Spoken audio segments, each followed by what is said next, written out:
ಕಾರ್ಯಕ್ರಮದಲ್ಲಿ ನೀವು ನಮಗೆ ಒಂದು ವಿಷಯನ ಹೇಳ್ತಾ ಇದ್ರಿ, ಬುಧನವರೆಗೂ ನಿಲ್ಸಿದ್ರಿ. ಅಂದ್ರೆ ನಮ್ಮ ರಾಶಿಗೆ ಹೊಂದ್ಕೊಳ್ಳೋ ಗ್ರಹಗಳ ಕುರಿತು ತಿಳಿಸ್ಕೊಡ್ತಿದ್ರಿ. ನೀವು ನಮ್ಮ ಜೀವನದಲ್ಲಿ ಕಡ್ಡಾಯವಾಗಿ ಕೆಲವು ಅನುಸರಣೆಯನ್ನ ಮಾಡಬೇಕು ಅಂತ ಹೇಳ್ತಿದ್ರಿ. ಮಾತುಕತೆ ಮುಂದುವರಿಸೋಣವೇ?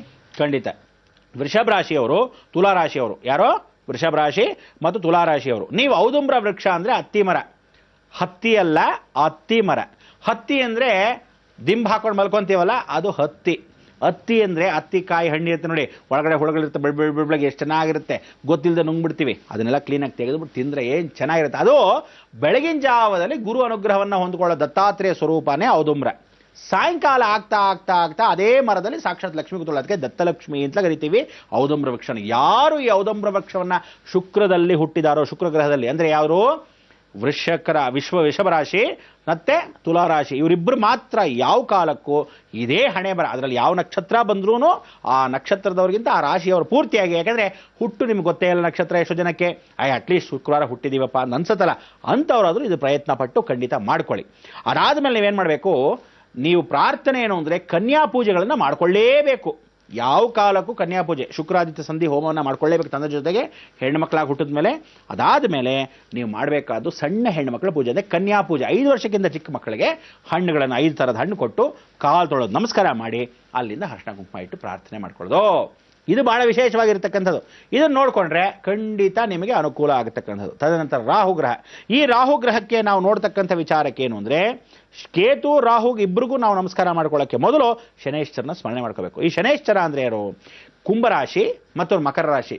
ಕುಂಭ ಮತ್ತು ಮಕರವಾಗಿರತಕ್ಕಂಥ ಎರಡೂ ರಾಶಿಗಳಿಗೆ ಅನುಗುಣ ಅಂದರೆ 24 ಗಂಟೆ ಕಪ್ಪು ನೀಲಿ ಕೆಂಪು ಬಟ್ಟೆಗಳನ್ನ ಹಾಕ್ಕೊಳ್ಳೇಬಾರ್ದು ನೀವು ಜೀವನ ಪರ್ಯಂತ. ನೀವುಗಳು ಈ ರಾಶಿಗಳಲ್ಲಿ ಹುಟ್ಟುಬಿಟ್ರೆ ಕಪ್ಪು ನೀಲಿ ಕೆಂಪು ಬಟ್ಟೆಗಳನ್ನ ಹಾಕೊಳ್ಳೇಬಾರ್ದು. ಶನಿವಾರ ಹುಟ್ಟಿದವರ ಖಂಡಿತ ನೀವು ಮೊದಲೇ ಹಾಕೋಬಾರ್ದು. ಆ ದಶೆಯಲ್ಲಿ ಹುಟ್ಟಿದವರಂತೂ ಮುಟ್ಲೇಬಾರ್ದು. ಅಂದರೆ ಆ ದಶೆ ಬಂದಾಗ, ಶನಿ ದಶೆ ಬರುತ್ತೆ 19 ವರ್ಷಗಳ ಕಾಲ, ಯಾಕಪ್ಪ ಕಷ್ಟ ಅಂತಾನೆ ಇರ್ತೀರಾ. ಇಷ್ಟೆಲ್ಲ ಮಾಡಿದ್ವಿ ಏನ್ರಿ ಪೂಜೆ ಪುನಸ್ಕಾರ ಅಂತ, ಅದಕ್ಕೆಲ್ಲ ಪರಿವರ್ತನೆ ಆಗ್ತಕ್ಕಂಥದ್ದು. ನೀವು ಯಾವತ್ತೂ ಶಿವಾಲಯಕ್ಕೆ ಹೋಗಲೇಬೇಕು. ಈಶ್ವರನ ದೇವಸ್ಥಾನಕ್ಕೆ ರಾತ್ರಿ ಸಾಯಂಕಾಲಕ್ಕೆ ನಮಸ್ಕಾರ ಮಾಡಿಕೊಂಡು ಮಲಗಕ್ಕೆ ಮೊದಲು ದೇವಸ್ಥಾನಕ್ಕೆ ಹೋಗಲೇಬೇಕು. ಬೆಳಗ್ಗೆ ಎದ್ದ ತಕ್ಷಣ ಸ್ನಾನ ಮಾಡಿ ಆಂಜನೇಯನ ಬಿಟ್ಟರೆ ಅವನ ಬಾಲ ಭದ್ರವಾಗಿ ಹಿಡ್ಕೋಬೇಕು. ಆಂಜನೇಯನಿಗೆ ಮುಖ್ಯನೇ ಬಾಲ. ನೀವು ಅವನ ಬಾಲನ ಹಿಡ್ಕೊಂಡು ಭಗವಂತ ನನ್ನ ಕಾಪಾಡು, ಶನೇಶ್ವರ ಹಿಂದೆ ಇದ್ದಾನೆ ಕಾಪಾಡು ಅಂತ ಹೇಳ್ತಾ ಇದ್ರೆ ಫಸ್ಟ್ ಕ್ಲಾಸಾಗಿ ಕಾಪಾಡ್ತಾನೆ. ಅದಕ್ಕೆ ದಿನ ಬೆಳಗ್ಗೆ ಎದ್ದು ಈ ಮಕರ ರಾಶಿ ಕುಂಭರಾಶಿ ಇದ್ದವರು, ಶನಿವಾರ ಹುಟ್ಟಿದವರು ಅಥವಾ ದಶೆಯಲ್ಲಿ ಹುಟ್ಟಿದವರು, ಆ ಶನಿ ದಶೆಯಲ್ಲಿ ಹಣೆ ಬರದಲ್ಲಿ ಯಾವತ್ತೂ ತಿಳ್ಕೊಂಬಿಡಿ, ಬೆಳಗ್ಗೆ ಎದ್ದ ತಕ್ಷಣ ಆಂಜನೇಯ ನಮಸ್ಕಾರ ಮಾಡಿದಾಗ ಅವನಿಗೆ ಚೆಡ್ಡಿಗೆ ಹಾಕಿರೋ ಭಂಡಾರ ತಲ ಕೇಸರಿ, ಆ ಕೇಸರಿನ ಹಚ್ಕೊಳ್ಳೇಬೇಕು, ಹಣೆಗೆ ಇರಲೇಬೇಕು ಸೂರ್ಯಕಾಂತಿ. ಶನಿಗೆ ತಂದೆ ಯಾರೋ ಸೂರ್ಯ, ಅವನಿಗೇನು ಕೇಸರಿ, ಆ ಕೇಸರಿಯನ್ನು ಹಣೆಗೆ ಇಟ್ಕೊಂಡಾಗ ಆ ತೇಜಸ್ಸು, ಆ ವರ್ಚಸ್ಸೆಲ್ಲ ಆಂಜನೇಯನ ಪ್ರಭಾವ ಕೊಡುತ್ತೆ. ಸಾಯಂಕಾಲ ವಿಭೂತಿ ದರ್ಶನ ಮಾಡ್ಕೊಳ್ಳದೆ ನಮಸ್ಕಾರ ಮಾಡದೆ ಮಲ್ಕೊಂಡ್ರೆ ಕೆಟ್ಟ ದೃಷ್ಟಿಗಳು, ಕೆಟ್ಟ ದೋಷಗಳು ಎಲ್ಲ ನಿಧಾನಕ್ಕಾಗ್ತಾ ಹೋಗುತ್ತೆ. Slow Poisson. ಅರ್ಥ ಆಯ್ತಾ? ಇದಕ್ಕೆ ಪರಿಹಾರ ನಿಮ್ಮ ಕಡ್ಡಾಯವಾಗಿ ಮಾಡ್ಕೊಳ್ಳೇಬೇಕು. ಇನ್ನು ಉಳಿದಿದ್ದು ರಾಹುಕೇತುಗಳು ಇಬ್ರು ಅಂತ ಹೇಳಿದೆ. ಈ ರಾಹುಕೇತುಗಳು ಏನು ಮಾಡಿದ್ವಿ, ಗರ್ಕೆ ಹುಲ್ಲನ್ನು ಯಾವ ಕಾಲಕ್ಕೂ ಗಣಪತಿಗೆ ಹಾಕೋದು ಮರಿಬಾರ್ದು.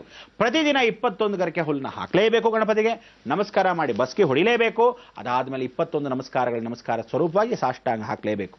ಈ ರಾಹು ದೋಷ ಇರೋದು ಸ್ಕಿನ್ನು, ಎಲ್ಲದಕ್ಕೂ ಸರ್ಪ, ತದನಂತರ ಗಾಳಿ ಸೋಕೋದು ಎಲ್ಲವೂ ರಾಹುವಿಂದಾನೆ. ಅದಕ್ಕೆ ನೀವೇನು ಮಾಡಬೇಕು, ಮೊದಲೇ ಹೇಳಿದ್ದೀನಿ, ರಾಹು ಯಾರನ್ನ, ರಾಘವೇಂದ್ರ ಸ್ವಾಮಿಗಳು. ಅದಕ್ಕೆ ಸೋಮವಾರ ಗುರುವಾರ ರಾಘವೇಂದ್ರ ಸ್ವಾಮಿನ ರಾಹುನಲ್ಲಿ ಹುಟ್ಟಿದವರು. ಈ ರಾಹು ಹುಟ್ಟಿದವರು ಅಂತ ಯಾಕೆ ಹೇಳಿದ್ದೀನಿ ಅಂದರೆ, ಇಡೀ ಎಲ್ಲ ರಾಶಿಯವರೂ ಇದನ್ನು ಪಾಲಿಸ್ಕೋಬೇಕು. ಸೋಮವಾರ ಗುರುವಾರ ರಾಘವೇಂದ್ರನ ಬಿಡಲೇಬಾರ್ದು. ರಾಘವೇಂದ್ರ ಸ್ವಾಮಿಗಳು ಎಷ್ಟು ಚೆನ್ನಾಗಿ ಹಿಡ್ಕೊಂತಿರೋ ಅಷ್ಟು ಚೆನ್ನಾಗಿ ಅಭಿವೃದ್ಧಿ. ಯಾಕೆಂದರೆ ರಾಘವೇಂದ್ರ ಸ್ವಾಮಿಗಳು ಪೂರ್ವಾಶ್ರಮದಲ್ಲಿ ಹಾವಾಗಿದ್ದಂಥ ಆದಿಶೇಷನಾಗಿದ್ದವರೇ ರಾಘವೇಂದ್ರ ಸ್ವಾಮಿಗಳು. ಅಂದರೆ ಆ ಮಂತ್ರಾಕ್ಷತೆಯನ್ನು ತಲೆಯಲ್ಲಿ ಶಿರಸ್ಸಿನ ಇಟ್ಕೊಂಡಾಗ ದೋಷಗಳು ಸರ್ವದಾ ನಿತ್ಯ ಕಲ್ಯಾಣವಾಗಿರ್ತಕ್ಕಂಥ ಎಲ್ಲವೂ ಪರಿಹಾರ ಆಗುತ್ತೆ. ತದನಂತರ ಕೇತುವಾಗಿರ್ತಕ್ಕಂಥವನು ಕೊನೆಯ ಭಾಗದಲ್ಲಿರ್ತಕ್ಕಂಥದ್ದು ದರ್ಬೆ. ಆ ದರ್ಬೆಯನ್ನು ಅಂದರೆ ದರ್ಭಾಸನದಲ್ಲೇ ಇರಬೇಕು ನೀವು. ಅಂದರೆ ಮಲ್ಕೋಬೇಕಾದ್ರೆ ಕೇತು ದಶೆ ಅಂಟಿರ್ತಕ್ಕಂಥವ್ರು ಎಲ್ಲ ಪರಿಪೂರ್ಣವಾಗಿ ಕೇತು ಅಂಶ ಇರೋರು, ನೀವುಗಳು ಶನೇಶ್ವರನ ಪರಿವರ್ತನಾ, ಶನೇಶ್ವರ ಅಂದರೆ ಶನಿವಾರವೇ ಹುಟ್ಟತಕ್ಕಂಥ ಅವಕಾಶಗಳು ಮಾಡ್ಕೊಂಡಿರೋದ್ರಿಂದ ನೀವೇನು ಮಾಡಬೇಕು, ಶನಿವಾರದ ದಿವಸ ತುಳಸಿಯನ್ನು ಎತ್ಕೊಂಡು ಹೋಗಿ ಆಂಜನೇಯನ ಕೊಡಬೇಕು. ಶನಿವಾರದ ದಿವಸ ತುಳಸಿ ಎತ್ಕೊಂಡು ಹೋಗಿ ಆಂಜನೇಯನ ಕೊಡಬೇಕು. ರಾಮಾನುಜಾಚಾರ್ಯರು ದರ್ಶನ ಮಾಡಲೇಬೇಕು. ರಾಮಾನುಜಾಚಾರ್ಯ ಹೀಗಿರ್ತಾರೆ ಎಲ್ಲ ವೆಂಕಟೇಶ್ವರ ವೈಷ್ಣವ ದೇವಸ್ಥಾನದಲ್ಲಿ, ಎಲ್ಲ ರಂಗನಾಥ ಸ್ವಾಮಿ ವೈಷ್ಣವ ದೇವಸ್ಥಾನದಲ್ಲಿ ಇರುತ್ತೆ. ಅಕಸ್ಮಾತ್ ಎಲ್ಲೂ ಸಿಗಲಿಲ್ವಾ, ಒಂದು ಸಣ್ಣ ಫೋಟೋ ಇಟ್ಕೊಳ್ಳಿ, ಲಕ್ಷ್ಮಣಾಗ ಫೋಟೋ ಇಟ್ಕೊಂಡು ಪೂಜೆ ಮಾಡಿ. ರಾಘವೇಂದ್ರ ಸ್ವಾಮಿಗಳು ಹೇಗೆ ಇಟ್ಕೊಂಡಿದ್ದಾರೆ, ರಾಮಾನುಜಾಚಾರ್ಯರು ಹಾಗೆ ಇಟ್ಕೊಂಡಿರ್ತಾರೆ. ಮೇಲ್ಕೋಟೆಯಲ್ಲಿ ಸಿಗುತ್ತದೋ ಆ ವಿಶೇಷವಾಗಿರ್ತಕ್ಕಂಥ ರಾಮಾನುಜಾಚಾರ್ಯ ಸ್ಮರಣೆ ಮಾಡಿಕೊಂಡೆ ಕೇತು ದೋಷಗಳು ಹೋಗುತ್ತೆ. ಇವರಿಗೆ ಮಾತು ಮಂದವಾಗುತ್ತೆ. ಕೇತು ಪರಿಪೂರ್ಣವಾಗಿ ನಾಲಿಗೆ ನೋಡಿ, ನಾಲಿಗೆ ಯಾವತ್ತು ಶಾರ್ಪ್ ಆಗಿದ್ರೆ ಒಳ್ಳೆ ಅನುಗುಣವಾಗಿರ್ತಕ್ಕಂಥ ಅವಕಾಶ ಶಾರ್ಪ್ ಆಗಿರುತ್ತೆ. ಅದೇ ಟೊಳ್ಳಾಗಿ ಹಿಂಗೆ ಗುಂಡಕ್ಕೆ ಬಂದುಬಿಡ್ತು ಅಂತ ತಿಳ್ಕೊಳ್ಳಿ, ಬರೀ ಸುಳ್ಳು, ಅವ್ರ ಬಾಯೆಲ್ಲ ಬರೀ ಸುಳ್ಳಿರುತ್ತೆ. ಕೇತು ಅನ್ನೋದು ಬಹಳ ವಿಶೇಷವಾಗಿರ್ತಕ್ಕಂಥದ್ದು, ಮೋಕ್ಷಗ್ರಹನೂ ಕೊಡ್ತಕ್ಕಂಥವನು. ನೀವು ನಾವು ಇಬ್ರು ಆ ಸಂಬಂಧ ಎಲ್ಲಿದೆ, ಇದೇ ಮಾಧ್ಯಮ ಅನ್ನೋದು ಕೇತು ಮುಖಾಂತರನೇ, ಹೌದು ಅಲ್ವಾ? ನೀವು ಸಣ್ಣದಾಗಿ ವಿರಾಮ ತಗೊಳ್ಳಿ, ಈ ಕೇತು ದೋಷಗಳ ಪರಿಹಾರವನ್ನು ತೋರಿಸ್ತಾ ಇರ್ತಕ್ಕಂಥದ್ದು ಎಲ್ಲ ಗ್ರಹಗಳ ದೋಷಗಳನ್ನು ಇಲ್ಲಿವರೆಗೂ ವಿರಾಜಮಾನವಾಗಿ ನಾವು ಕೂತು ಹೇಳಿದ್ದೀವಿ. ನಿಮ್ಮ ಕಿವಿಗೆ ಎಷ್ಟೋದು ಹೋಗಿದೆಯೋ, ಎಷ್ಟು ಜನ ಅರ್ಥ ಮಾಡ್ಕೊಂಡಿದ್ದೀರೋ ನಿಮಗೆ ಬಿಟ್ಟಿದ್ದು. ಯಾಕೆಂದರೆ ಸರಳ ರೀತಿ ಜೀವನ ನೋಡಿ.